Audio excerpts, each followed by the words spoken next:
86ویں رات شہرزاد نے کہا، جب اس جوان نے تاج الملوک کو بتایا کہ ایک دن جب میں اس لڑکی کو لے کر اپنی چچا زاد بہن کی قبر پر گیا تو واپسی پر اس نے کہا کہ مجھے کبھی مت چھوڑیو، اور جب رات کو میں اس سے ملنے جاتا تو وہ مجھ سے محبت سے پیش آتی اور وہ 2 جملے پوچھتی جو میری چچیری بہن نے میری ماں سے کہے تھے۔ تو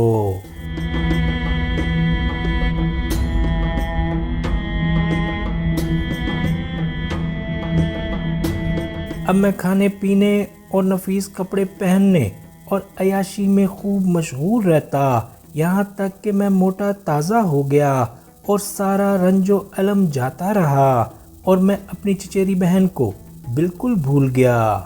1 سال تک میری یہی حالت رہی۔ ایک دن میں حمام گیا اور اپنے آپ کو خوب بنایا اور سنوارا اور عمدہ پوشاک پہنی اور حمام سے نکل کر ایک پیالہ شراب کا پیا اور اپنے لباس کی خوشبوئیں سونگھیں جو طرح طرح کے عطروں میں بسا ہوا تھا، اور میرا دل باغ باغ ہو گیا اور مجھے زمانے کی بے وفائی اور حوادث کی بدبختیوں کی بالکل خبر نہ رہی۔ جب رات ہوئی تو میرے جی نے کہا کہ اس کے پاس چلوں۔ میں نشے میں تھا اور معلوم نہیں کہ کدھر جا رہا تھا۔ اس کے گھر کی طرف جاتے جاتے میں نشے کی وجہ سے ایک گلی میں پھر گیا۔ اس گلی میں میں چل ہی رہا تھا کہ میں نے آنکھ اٹھا کر دیکھا تو کیا نظر آیا کہ ایک بڑھیا چلی آ رہی ہے جس کے ہاتھ میں ایک جلتی ہوئی موم بتی اور دوسرے ہاتھ میں ایک خط ہے۔ جب میں اس کے پاس پہنچا تو دیکھا کہ وہ رو رہی ہے۔ مجھے دیکھ کر اس نے کہا کہ بیٹا کیا تو پڑھنا جانتا ہے؟ میں نے موج میں آ کر کہا کہ ہاں خالہ جانتا ہوں۔ اس نے کہا کہ اچھا یہ خط لے اور مجھے پڑھ کر سنا دے۔ یہ کہہ کر اس نے خط مجھے دے دیا۔ میں نے اسے لے کر کھولا اور اسے پڑھ کر سنا دیا۔ جب اس نے خط کا مضمون سنا تو خوش ہو گئی اور اسے بڑی فرحت پہنچی، اور اس نے مجھے دعا دی اور مجھ سے کہنے لگی کہ جس طرح تو نے میرے غم کو دور کیا ہے خدا تیرے غم کو بھی دور کرے۔ یہ کہہ کر اس نے وہ خط مجھ سے لے لیا اور چل دی۔ ابھی وہ 2 قدم بھی نہ گئی ہوگی کہ مجھے پیشاب معلوم ہوا، اور میں پیشاب کرنے کے لیے اپنی ایڑیوں کے بل بیٹھ گیا، اور اس کے بعد میں اٹھا اور اپنی ازار باندھی اور اپنے کپڑے ٹھیک کیے اور چاہتا ہی تھا کہ آگے بڑھوں کہ اتنے میں پھر وہی بڑھیا آ پہنچی۔